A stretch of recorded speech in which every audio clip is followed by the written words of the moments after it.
Assalamualaikum warahmatullahi wabarakatuh. Alhamdulillah, wala hawla wala quwwata illa billah. Allahumma salli wa sallim ala sayyidina wa maulana Muhammad, miftahi babir rahmatillah, adada ma fi ilmillah, salatan wa salaman daimaini bidawami mulkillah, wa ala alihi wa sahbihi wa mawalah, amma ba'd. Ma'asyiral hadirin rahimakumullah, pembacaan kitab Al-Qirtas masih melanjutkan Al-Faslul Awwal, fasal yang pertama. Qala al-muallifu rahimahullah ta'ala wa nafa'ana bihi wa bi'ulumi fid dharain amin. Al-Faslul Awwal fi fadha'il dzikri wal hathi 'alaihi ila an qala wa an ba'dil hukama'i annahu qala thalathatun tufarrijul ghasas, zikrullahi ta'ala wa liqa'ul awliya wa kalamul hukama. Ada 3 macam perbuatan atau 3 hal tufarrijul ghasas yang bisa melapangkan kesempitan-kesempitan, yang bisa memudahkan kesulitan-kesulitan. Kesempitan apapun, kesulitan apapun, kalau kita melakukan 3 hal ini, insya Allah menjadi mudah. Ini menurut para hukama, orang-orang ahli hikmah, orang-orang yang penuh bijaksana. Apa 3 hal itu? Pertama, zikrullahi ta'ala, zikir kepada Allah.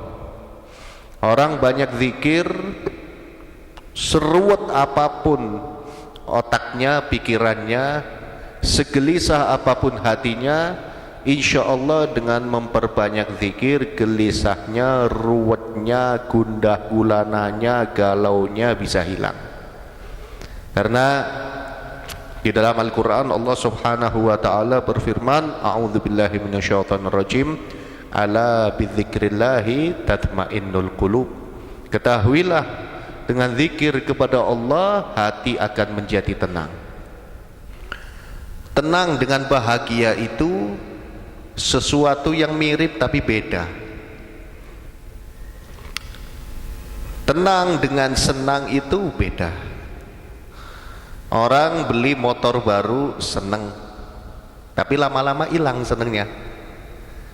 Orang punya mobil baru senang, lama-lama juga bosan sama mobilnya.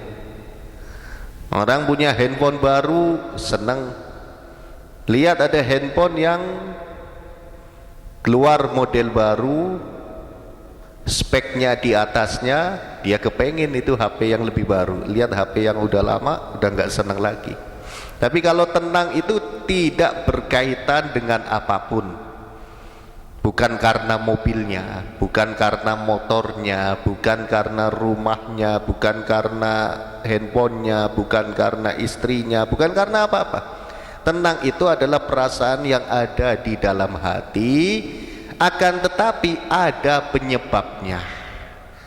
Di antara penyebab tenang itu adalah zikir. Kalau orang senang punya motor baru, lama-lama bosan, walaupun motornya masih ada. Motornya masih ada, dia bisa bosan ngelihat motornya, bahkan sumpek lihat motor kalau udah kelamaan. Sumpek saya lihat motor ini nih, pengen ganti yang baru.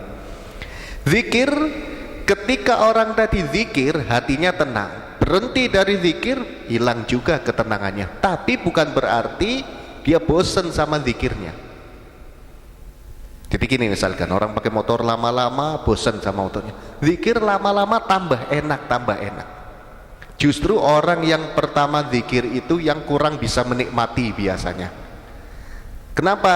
Karena sesuatu yang baik itu biasanya dilawan oleh hawa nafsu dan oleh setan yang ada pada dirinya orang itu. Dan sesuatu yang belum terbiasa itu memang gak enak. Orang rokok pertama nggak enak, lama-lama kecanduan. Anak kecil jalan kaki pertama takut, dilatih sama orang tuanya, lama-lama pengennya jalan terus. apapun itu. Nah begitu juga zikir, nggak enak lah pertama capek kok kayak gini zikir, terus latih nanti akan enak. Dan nanti akan ketemu saatnya seseorang yang sudah terbiasa zikir akan ketemu saatnya ketika dia ketinggalan zikirnya sekali ada penyesalan. Nah ini berarti dia sudah mulai bisa menikmati zikir. Tapi kalau ninggal sekali nyesel besoknya masih tetap ninggal, ya lama-lama penyesalannya hilang juga. Jadi terbiasa dia ninggal zikir. Nah, orang misalkan baca sholawat 300 sehari, kemudian ada sesekali dia nggak baca, itu biasanya nyesel, ya Allah eman ya saya hari ini nggak baca sholawat.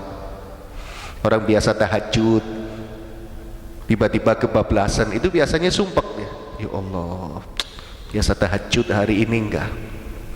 Nah ternyata besoknya sama, dia ngulang lagi, nggak zikir lagi atau nggak tahajud lagi, itu penyesalannya udah berkurang. Lama-lama hilang penyesalnya, terbiasa lagi dengan nggak tahajudnya, terbiasa lagi dengan nggak zikirnya.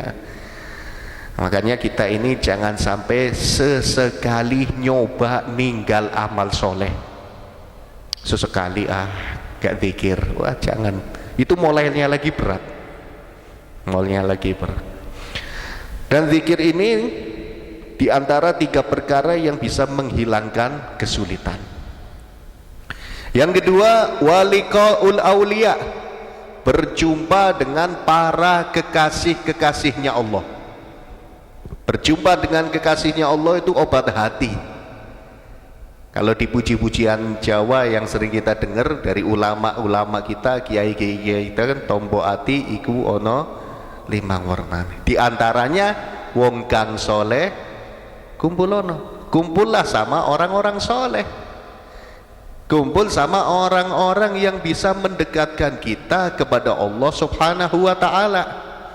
Kumpul sama orang-orang yang bisa menyebabkan kita tambah cinta kepada Nabi Muhammad. Nah tandanya orang yang dicintai oleh Allah, jadi maaf, wali itu bukan yang kelihatan hebatnya ya. Bisa terbang, oh berarti wali. Bisa ngobatin orang kesurupan, oh berarti wali. Bukan itu maksudnya. Wali itu adalah orang yang dicintai oleh Allah. Siapa orang yang dicintai oleh Allah? Adalah mereka yang istiqomah dalam ketaatan. Nah, ketemu orang-orang yang istiqomah dalam ketaatan itu tadi termasuk obat hati, termasuk perkara yang bisa menghilangkan keruwetan hidup. Makanya kita kalau udah ruwet hidupnya, kok bingung semuanya, kok nggak enak semuanya, cari orang soleh. Di mana nyari orang soleh? Paling gampang ya di majelis-majelis. Karena orang yang kumpul di majelis biasanya ya tentunya orang soleh atau orang yang pengen jadi orang soleh. Orang soleh atau orang yang pengen jadi orang soleh.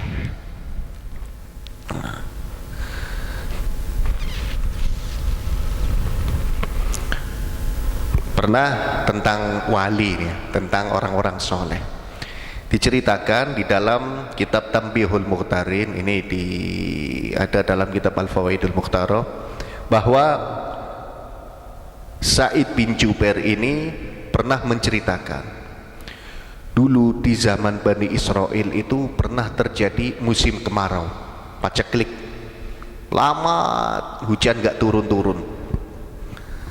Akhirnya orang-orang tersebut melakukan sholat istisqa, melakukan sholat minta hujan.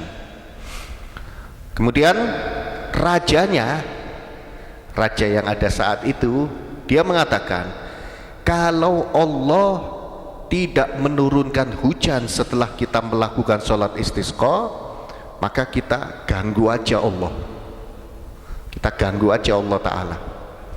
Akhirnya orang-orang mengatakan kepada raja, bagaimana engkau bisa mengganggu Allah wahai raja? Itu mustahil, karena Allah nggak ada, Allah bukan maksudnya di langit, Allah bukan maksudnya di bumi, karena Allah munazzahun anil makan waz zaman. Allah itu suci dari membutuhkan tempat dan membutuhkan waktu. Bagaimana bisa mengganggunya? Apa kata raja itu? Saya akan bunuh orang-orang yang taat sama Allah. Saya akan bunuh kekasih-kekasihnya Allah. Itu termasuk mengganggu Allah. Jadi kalau pengen ganggu Allah, ganggu aja kekasih-kekasihnya Allah, kata rajanya. Bunuh aja mereka, ganggu aja orang-orang ahli taat. Sama, itu seperti mengganggu Allah subhanahu wa ta'ala. Mendengar jawaban seperti itu, para rakyat ini baru paham, oh iya, masuk akal itu raja kalau mau begitu. Subhanallah, setelah raja tadi mengatakan seperti itu, gak lama hujan turun. Gak lama hujan turun, dan hujan itu turun karunia dari Allah, dan karena kesayangan Allah kepada para kekasih-kekasihnya, biar gak diganggu, diturunkan hujannya. Jadi ngancem cerdas ini rajanya. Tapi kita ya jangan tiru-tiru.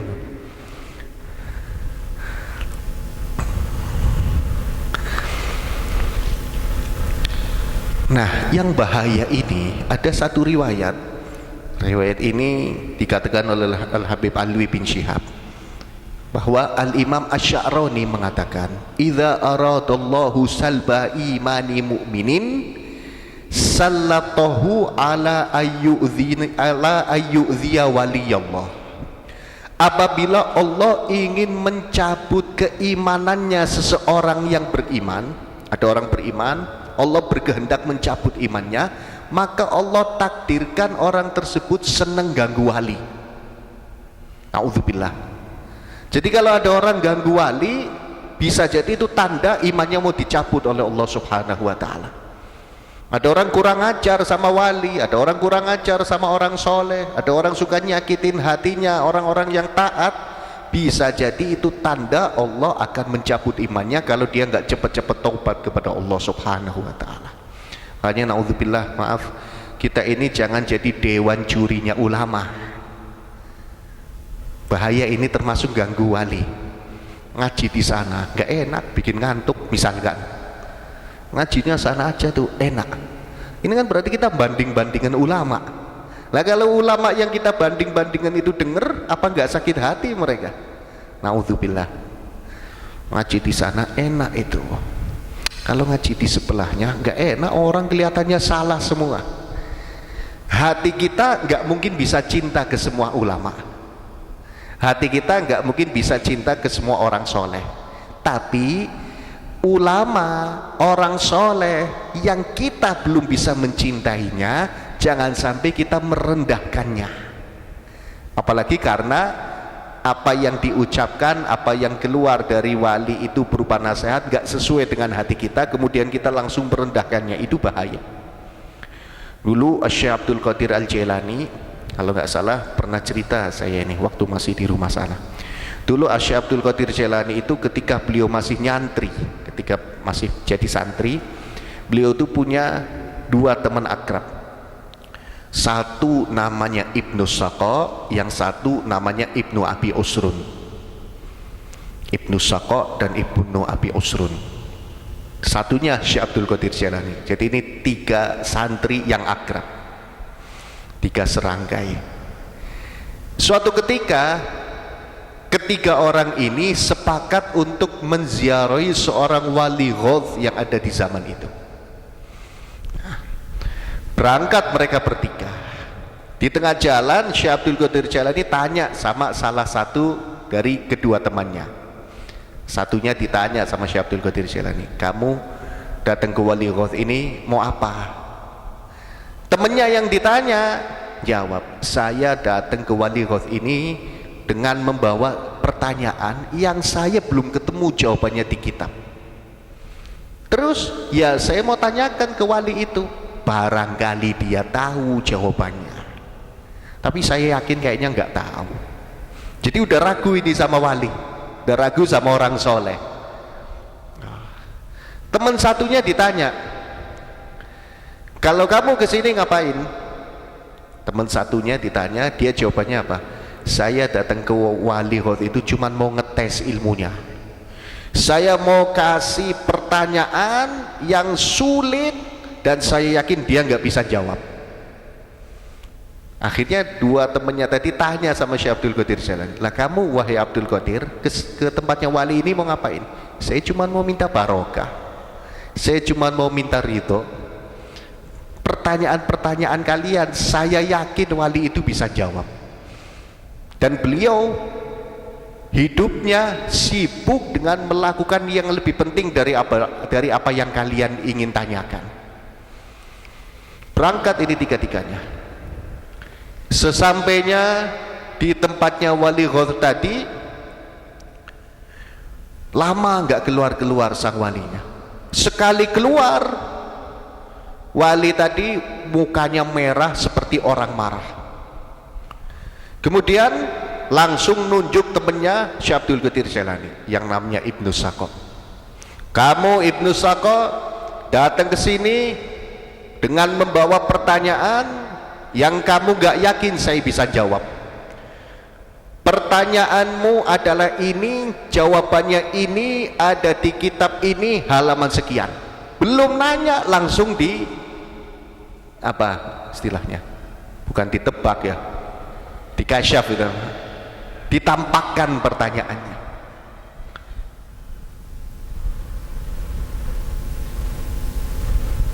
Langsung ditampakkan pertanyaan. Akhirnya setelah sang wali tadi menjabarkan jawabannya, diusir Ibnu Sako. Ibnu Sako, kamu keluar dari rumah sini, kamu keluar dari rumahku, karena saya melihat di wajahmu ada tanda-tanda ilmumu gak akan manfaat. Keluar sana. Keluar Ibnu Sako karena diusir. Tinggal Syekh Abdul Qadir Jailani dengan Ibnu Abi Usrun. Langsung Ibnu Abi Usrun juga ditunjuk. Kamu wahai Ibnu Abi Usrun datang ke sini membawa pertanyaan, cuman ingin menguji ilmuku. Ketahuilah pertanyaanmu ini, jawabannya ini, ada di kitab ini, halaman sekian. Pergi kamu dari sini, kata walinya. Saya melihat ada tanda-tanda kekafiran di wajah. Pergi dua-duanya. Setelah dua temannya Syekh Abdul Qadir Jailani pergi, tersisa Syekh Abdul Qadir Jailani. Langsung wali itu, wali Ghaus tersebut, marahnya hilang. Kemudian sang wali mengatakan kepada Syekh Abdul Qadir Jailani, ta'al ya waladi, sini wahai anakku, ka'anni bika aqulu qadami hadza ala raqabati kulli waliyin.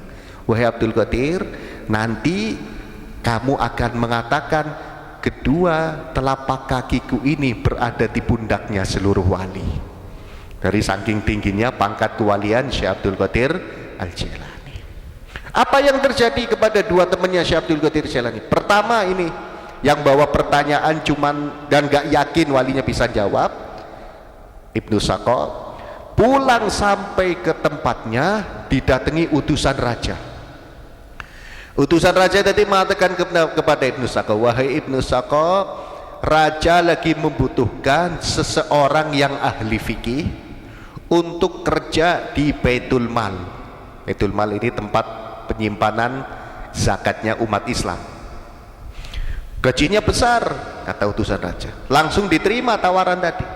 Akhirnya Ibnu Sako sibuk dengan pekerjaannya sampai tidak sempat mengajarkan dan mengembangkan ilmunya. Kaya tapi ilmunya kurang manfaat. Nah yang parah ini yang kedua ini. Sepulangnya sampai di tempatnya datang juga utusan raja.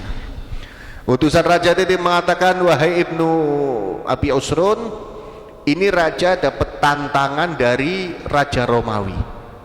Apa tantangannya?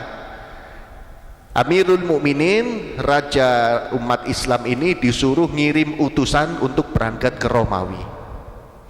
Nanti di sana akan diajak debat oleh pendeta.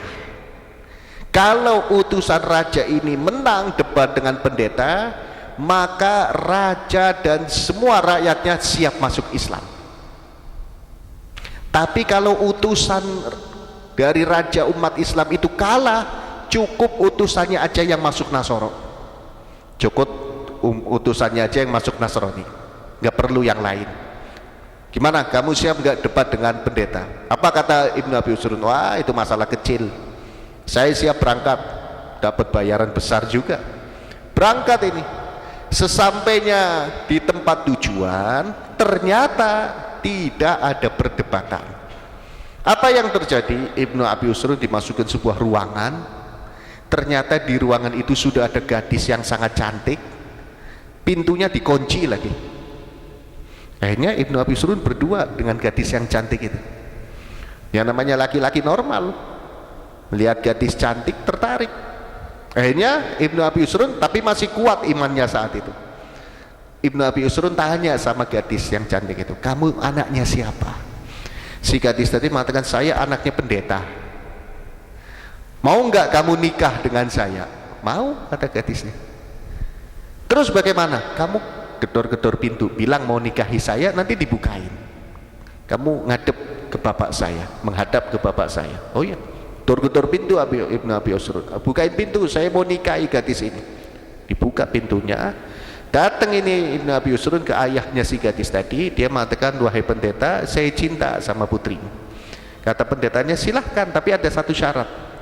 Apa itu syaratnya? Kamu keluar dari Islam, masuk ke agama Nasrani. Ibnu Abi Usrun mikir, ya Allah, oh enggak raja kalau gitu. Enggak pendeta. Apa kata pendetanya? Kalau kamu mau keluar dari Islam, masuk ke Nasrani, putriku aku berikan kepadamu dan separuh hartaku buat kamu. Di situ tergoda Ibnu Abi Usrun, mikir dia, ya sudah, mendingan saya pura-pura keluar dari Islam, setelah dapat anak gadisnya si pendeta dan dapat hartanya, saya mau masuk Islam lagi. Keimanan buat mainan. Akhirnya si Ibnu Abi Usrun mengatakan, siap raja kali, siap kamu keluar dari Islam, siap, ayo ke gereja. Diadakan pernikahan di gereja dan nyatakan kamu keluar dari Islam dan masuk ke Nasrani. Iya, pendeta ngumpulin umatnya ini, ngumpulin pengikutnya, diadakan pesta pernikahan di gereja. Ibnu Abi Usrun menyatakan keluar dari Islam, kemudian nikah. Baru selesai nikah, kulitnya Ibnu Abi Usrun ini berubah menjadi luka, semuanya korengan, dan baunya luar biasa menyengat. Akhirnya orang satu gereja jijik semua. Ibnu Abi Usrun ditarik, diletakkan di sebuah jembatan yang ada di Romawi sana, kemudian ditinggal. Ketika orang-orang meninggal, dia sendirian di jembatan dengan penuh luka, jadi gila. Belum sempat masuk Islam lagi sudah mati su'ul khotimah, gara-gara kurang ajar sama walinya Allah subhanahu wa ta'ala. Lah terus kita ini gimana tahu kalau ini wali apa ini bukan wali? Kita nggak diminta untuk menilai orang wali atau bukan wali, tapi kita diperintahkan untuk tidak boleh kurang ajar sama siapapun. Nah itu, jadi kalau kita nggak kurang ajar sama siapapun, ya selamat kita. Dan kita diminta untuk selalu husnudzon, berbaik sangka. Anggap semuanya itu walinya Allah subhanahu wa ta'ala, dan kita berbuat baik kepada semua manusia, kita berprasangka baik kepada semua manusia, selamat kita. Takutnya kita berburuk sangka, ternyata yang kita sangka buruk itu kekasihnya Allah. Bagaimana? Sampai ada, kalau nggak salah, Imam Junaid pernah suatu ketika beliau ke pasar. Di pasar itu ada pengemisnya masih muda. Di dalam hatinya Imam Junaid mengatakan, ini pengemis kalau kerjakan lebih bagus daripada ngemis. Kira-kira nyangka seperti itu benar apa enggak? Ini daripada ngemis, mendingan kerja, dia lebih mulia, lebih baik, lebih terhormat. Subhanallah, setelah nyangka seperti itu, pulang ke rumahnya, malamnya Imam Junaid ini yang biasa zikir penuh nikmat, malam itu zikirnya nggak enak. Zikir nggak enak, dipaksa-paksa nggak enak. Biasanya lezat nikmat, ini zikirnya nggak enak. Nah, kita kalau zikir kok nggak enak, itu berarti kita lagi punya dosa yang kita nggak rasakan. Mungkin kita habis buruk sangka, mungkin kita habis ujub, merasa diri kita lebih hebat dari yang lain. Mungkin kita sudah merasa banyak amal ibadah, mungkin kita merasa hebat saya ini sholawatnya banyak, hebat saya ini Qur'annya banyak. Akhirnya jadi penghilang kenikmatan zikir itu. Nah, Imam Junaid dipaksakan zikir nggak enak, dipaksakan terus sampai ketiduran. Di dalam tidurnya ngimpi pengemis. Pengemis yang ketemu di pasar, si pengemis tadi mengatakan kepada Imam Junaid, "Qad asa'ta dzanna bi ya Junaid." Kamu tadi sudah buruk sangka kepadaku wahai Junaid. Ternyata pengemisnya wali. Kata Imam Junaid, "Astagfirullah, innama huwa khatarun 'alal qalb, innama huwa khatarul qalb." Kata Imam Junaid, "Astagfirullah, saya enggak buruk sangka, itu muncul sendiri di hati lintasan seperti itu." Apa kata pengemis tadi? "Na'am, hadza min bab hasanatul abrar sayyi'atul muqarrabin." Iya, tapi ini termasuk ke dalam kategori hasanatul abrar sayyi'atul muqarrabin. Apa itu hasanatul abrar? Kebaikannya orang baik itu bisa jadi kejelekannya orang yang dekat sama Allah. Kalau kita nyangka seperti itu masih positif, kelas-kelas kita. Tapi kalau kelas orang dekat, nggak boleh nyangka seperti itu, harus nyangkanya selalu yang lebih baik. Makanya kita belajar. Kadang kita ini ada orang minta duit, mulai buruk sangka, jangan-jangan ini di rumahnya punya Innova ini orang, pura-pura ngemis. Itu urusannya dia sama Allah, bukan urusan kita. Kita ngasih, Allah ngeliat, pasti kita dapat pahala. Mau orangnya di rumah punya pengemis, mau orangnya di rumah punya Innova, mau orangnya di rumah motornya PCX sama NMAX, urusannya dia sama Allah. Ada orang datang bawa proposal atas nama pesantren, atas nama masjid, nggak nyampe ini paling uangnya. Urusannya dia sama Allah, bukan urusan kita.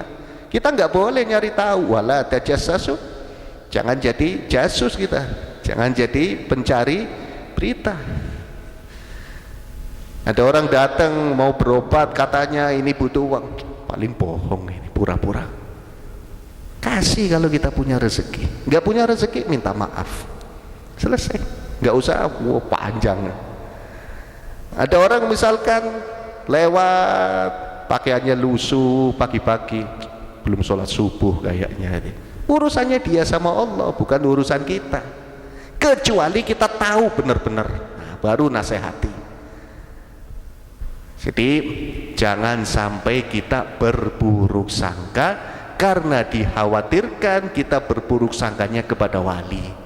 Walaupun kita berburuk sangkanya bukan kepada wali pun itu sudah dosa. Apalagi kalau berburuk sangkanya kepada walinya, kekasihnya Allah Subhanahu wa ta'ala. Kemudian diantara perkara yang bisa menyebabkan hati kita, keruwetan yang ada di dalam hati kita hilang adalah wa kalamul hukama, mendengarkan nasihat-nasihatnya para ahli hikmah, mendengarkan nasihatnya para ulama, mendengarkan nasihatnya orang-orang yang bijak. Itu bisa menghilangkan kesumpekan, bisa menghilangkan keruwetan hidup. Dan ulama itu sesuatu yang ruwet, kalau diselesaikan oleh ulama bisa nggak ruwet. Itu namanya ulama. Bukan sebaliknya, sesuatu yang ringan dibikin seperti ruwet. Wah, ini beda. Sesuatu yang ruwet bisa dibikin ringan. Itu ulama. Karena memang itulah misi Allah Subhanahu wa ta'ala mengutus Nabi kita Muhammad sallallahu alaihi wasallam. Itu diantara tujuan Allah menurunkan agama yang suci ini, agama Islam. Apa yang Allah firmankan dalam Al-Quran? Yuridullahu bikumul yusra wala yuridu bikumul usra. Allah selalu menghendaki untuk kalian wahai umat Nabi Muhammad al-yusra, yang gampang-gampang. Wala yuridu bikumul usra. Allah tidak menghendaki yang ruwet-ruwet, yang susah-susah, enggak. Jangankan Masya Allah urusan rezeki, jangankan urusan ekonomi, urusan keluarga, urusan ibadahnya kita pun dibikin gampang sama Allah. Gimana enggak sholat yang asalnya 50 waktu jadi 5 waktu? Dulu zaman Bani Israel itu ada syariat, ada aturan, kalau baju kena najis itu harus digunting bekas najisnya, jadi baju tambalan-tambalan. Sekarang umat Nabi Muhammad dibersihkan bajunya, disiram air, digosok sampai baunya, rasanya, warnanya hilang, suci bajunya. Dulu harus digunting. Dan dulu ada syariat kalau orang melakukan dosa besar pengen tobat harus bunuh diri. Faktulu anfusakum tsumma tubu ila bari'ikum. Bunuh diri, tobat. Sekarang enggak, tinggal taubatan nasuha. Apa taubatan nasuha? Janji pertama langsung mencabut dirinya dari perbuatan dosa seketika itu. Jadi misalkan orang berbuat dosa pengen tobat, langsung, jangan ditunda. Itu namanya taubat nasuha. Tapi kalau ditunda, maaf, ada orang nggak sholat, pengen tobat saya, ya udah sholat. Jangan pengen tobat saya, terus nanti mulai habis lebaran saya mau sholat. Habis lebaran, ini namanya bukan taubat nasuha. Sekarang kalau mau tobat, maaf, ada orang biasa mabuk misalkan, pengen tobat, ya saya tobat nanti. Kalau utang udah lunas baru saya mau tobat. Ini buat ngilangin utang dulu, ini jadi teler. Kalau mau tobat sekarang, itu namanya taubat nasuha. Syarat pertamanya langsung harus tobat. Yang kedua, menyesal atas perbuatan dosanya. Orang nyesel itu tandanya nggak mungkin cerita-cerita, itu nyesel. Jadi malu sama Allah dan malu sama manusia. Yang ketiga, al-azmu ala adamil aud, janji untuk tidak ngulangin lagi. Kemudian terjerumus lagi, ya tobat lagi. Bukan sengaja, kalau terjerumus kemudian tobat tetap diterima. Tapi kalau sengaja tobat, nah itu namanya bermain-main dengan hukum Allah subhanahu wa ta'ala. Yang keempat, khusus kalau dosanya berhubungan sama manusia, ada hak-haknya orang yang dizolimi, maka hak-hak itu harus segera dikembalikan. Nama baik yang pernah dirusak, maka nama baik harus segera diperbaiki. Nah, ini kalau berhubungan dengan manusia. Jadi tiga hal ini bikin hidup kita gampang. Pertama, perbanyak zikir. Yang kedua, ketemu orang-orang soleh. Yang ketiga, dengarkan nasihatnya para ulama. Insya Allah hidup kita enak, nggak ruwet. Karena tiga-tiganya ini adalah berhubungan semua dengan Al-Quran, berhubungan semua dengan sabda-sabda Nabi Muhammad SAW. Dan Al-Quran, sabda-sabda Nabi Muhammad tadi menyambungkan kita kepada Allah subhanahu wa ta'ala. Jangan lupa tiga ini kalau pengen hidupnya enak. Perbanyak zikir, sering kumpul dengan orang soleh, dengarkan nasihatnya para ulama. Insya Allah hidup kita enak. Wan Abi qala al-husunu thalathatun, al-masjidu hisnun, wa dzikrullahi hisnun, wa qiraatil qur'ani hisnun. Kemudian diriwayatkan bahwa al-husunu thalathatun, benteng itu ada tiga. Benteng dari kesesatan akidah, benteng dari godaan setan, benteng dari bencana, musibah dan lain-lain, benteng dari kesusahan hidup, bangkrut ekonominya, sempit rezekinya, bisa dibentengi dengan tiga benteng ini. Pertama, al-masjidu hisnun, masjid itu benteng. Makanya kan sering kita lihat berita-berita, kadang ada bencana masjid utuh, ada banjir masjid utuh, ada gempa masjid utuh. Kalau kita pengen hidupnya terbentengi, sering bolak-balik ke masjid, sering bolak-balik ke masjid. Bahkan di akhirat itu termasuk benteng kesusahan kiamat itu masjid. Loh kok bisa, kan di akhirat gak ada masjid? Maksudnya orang yang di dunianya sering ke masjid, di akhirat itu terselamatkan dari kesusahan kiamat. Sebagaimana Nabi dalam hadisnya menjelaskan, sab'atun yudhilluhumullahu yawma la dhilla illa dhilluh. Ada 7 golongan yang nanti dapat naungan Allah di hari kiamat, yang gak ada naungan kecuali naungan Allah. Di antara 7 golongan adalah rajulun qalbuhu mu'allakun bil masajid, orang yang hatinya selalu kangen dengan masjid, pengen ke masjid, itu benteng. Yang kedua, wa dzikrullahi hisnun, zikir itu juga benteng. Wa qiraatul qur'ani hisnun, membaca Quran juga benteng. tiga semua tadi. Pertama, kalau pengen gak ruwet, zikir, kemudian kumpul sama orang soleh, kemudian dengarkan nasihat kalau pengen hidup kita punya benteng, benteng kita masjid, benteng kita zikir, benteng kita baca Quran. Wa fil khabar wallahu alam bissawab. Ya Rabbana a'tarafna bi